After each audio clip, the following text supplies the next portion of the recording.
من الذي ضغط زر الأحداث الداخلية لجنوب كردستان؟ نضال الإنسان من أجل حياة حرة كريمة ورواتب مكتفية ونظام عادل من سنن الحياة، وهو محل فخر وتقدير، غير أنه دائما ما يتواجد هناك من يحاول تغيير مسار هذا النضال وتوجيهه لتحقيق مصالحه وتحريفه عن نهجه. لذا نرى من الضروري الاطلاع على حقيقة الحركات الداخلية ومعرفة كنهها. دائما هناك من يحاول تخريب وإفساد العلاقات الإيجابية بين بايدن والكرد. كانت الانتخابات الأمريكية الحدث الهام للكثير من الأطراف والدول المجاورة، فكانوا بانتظار نتائجها لبناء مخططاتها الجديدة وفقها. وبفوز جو بايدن ألقت هذه الأطراف ما في جعبتها على الساحة، فتركيا تحاول احتلال أجزاء أخرى من غرب كردستان بانتهاء ولاية دونالد ترامب. من جانبها تحاول إيران تنفيذ خطوة مسرعة، إذ أنها تدرك أن أجواء اللا استقرار والفوضى قد تنتهي في الشرق الأوسط بانتهاء ولاية ترامب. نعم، قام ترامب بالكثير من الممارسات تجاه إيران، أهمها اغتيال قاسم سليماني،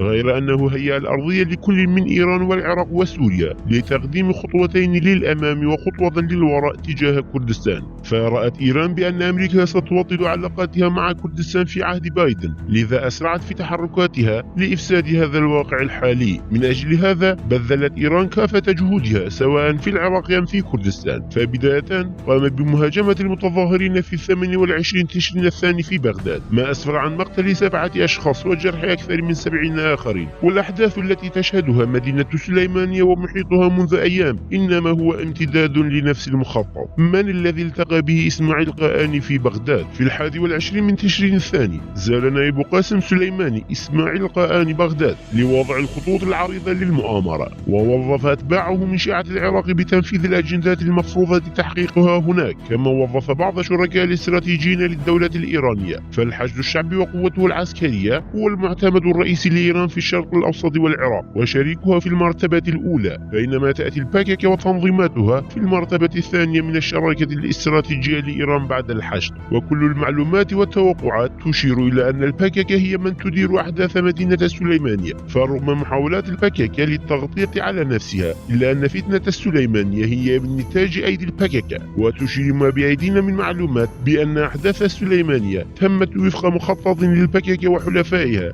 من لاهور جانجي وبعض الأطراف السياسية الأخرى. تزامنت مع زيارة قآني لبغداد زيارة أشخاص آخرين لها. هؤلاء الأشخاص كانوا لاهور وجماعته، فقد زار لاهور جانجي بغداد في 16 من تشرين الثاني والتقى الزعيم الشيعي عمار الحكيم. وعند قدوم قآني لبغداد كان لاهور هناك والتقى بلاهور هناك، كما كان هناك عدد من قادة الباكك بشأن التباحث حول قضية شنغال. وقد تعهدت الباكك آنذاك لإيران بعدم الخروج من شنغال ومغادرتها، وأنهم سيفتعلون المشاكل ويصنعون العقبات أمام حكومة جنوب كردستان. الاتحاد الوطني الكردستاني يحاول إخفاء مسؤوليته في تدبير أحداث مدينة سليمانية. أحداث سليمانية إنما هي حصيلة لقاءات قآني مع الاتحاد الوطني والباكك، كما تم نقاش هذه المؤامرة وتأكيدها ودراسة تفاصيلها في اجتماع ثاني لفرقة من الاطلاعات والمؤسسات المعلوماتية والباكك في قلعة شولان. فوفق المخطط الأول للدولة العراقية وإيران أثناء عملية تسليم كركوك في خيانة 16 من أكتوبر، كان من المخطط قطع الطريق بين سليمانية وأربيل واقتطاع سليمانية من حكومة إقليم كردستان وفصلها عنها، وبهذا سيتم القضاء على تجربة وواقع إقليم كردستان وحكومته. ومن تكرس للقيام بهذه المهمة هو طابور لاهور والباكك، فهما المسؤولان عما يحدث في سليمانية الآن، ويحاولان الآن تنفيذ ما لم ينفذه عام 17. نعم، يحاول الاتحاد الوطني إخفاء مسؤوليته في التسبب بأحداث مدينة سليمانية المنظمة والمدبرة، فهي تدير سياسة ثنائية الاتجاه، فتظهر أن رئيسها المشترك بافل طالباني يبحث عن حلول للمشاكل العالقة بالتنسيق مع أربيل، ولاهور جانجي منشغل بالنهب والسلب. فعندما هاجم المرتزقة مقر البارتي في سليمانية بالأسلحة، توجه لاهور لبغداد للالتقاء بمن التقى به قبل 20 يوما، ألا وهو عمار الحكيم.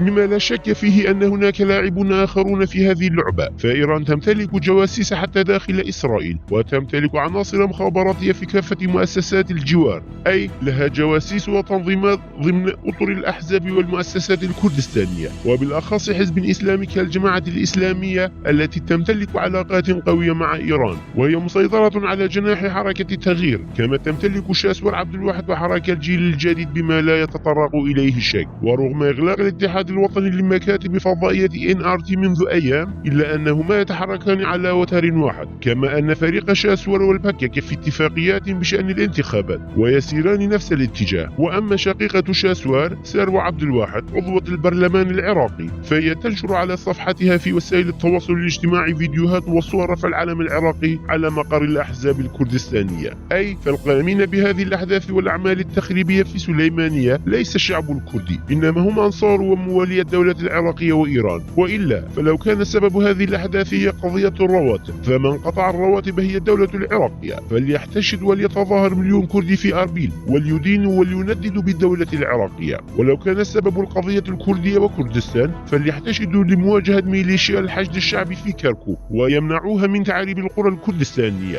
ويردعوها من مطالبتها أهالي قرية بلكانة وإعطائهم مهلة 24 ساعة لإخلاء القرية، وإلا فليقفوا بوجه قضية تهجير الكرد من مناطقهم. فلا توجد أي علاقة بين ما يجري في سليمانية والاحتجاجات الديمقراطية العادلة، فهناك جماعة مرتزقة وقوة شبه عسكرية اندست وسط الشعب وقامت بأعمال إرهابية وتخريبية، والقضية برمتها تستهدف واقع إقليم جنوب كردستان. من هم الذين يطلقون الرصاص عشوائيا خلال هذه الاحتجاجات؟ وأين قوات حماية الجنوب؟ هناك قوى متأهبة للقيام بأعمال العنف والشغب وتعقيد الأوضاع أكثر خلال التظاهرات، وبدأت في مناطق تابعة لسليمانية كمناطق بيرماغرون، شمجمال، كلار، كفري، فيتجه عدد من الأعضاء والمسلحين لمدينة ما فيحتاجون فيها ويحرقونها، وبعدها يتوجهون لمدينة أخرى، وهكذا. أي هي نفس القوة. فيا ترى من هي هذه القوة المنظمة؟ هذه القوة هي قوات حماية شعب جنوب كردستان التي تم الإعلان عنها في 27 من حزيران 19 من قبل البكك. والمناطق التي جرت فيها الأحداث هي المناطق التي انخرطت فيها البكك منذ عام 15، وثقفت شباب الثقافة العسكرية والمسلحة تحت غطاء تثقيف الشباب ونشر التراث والفن.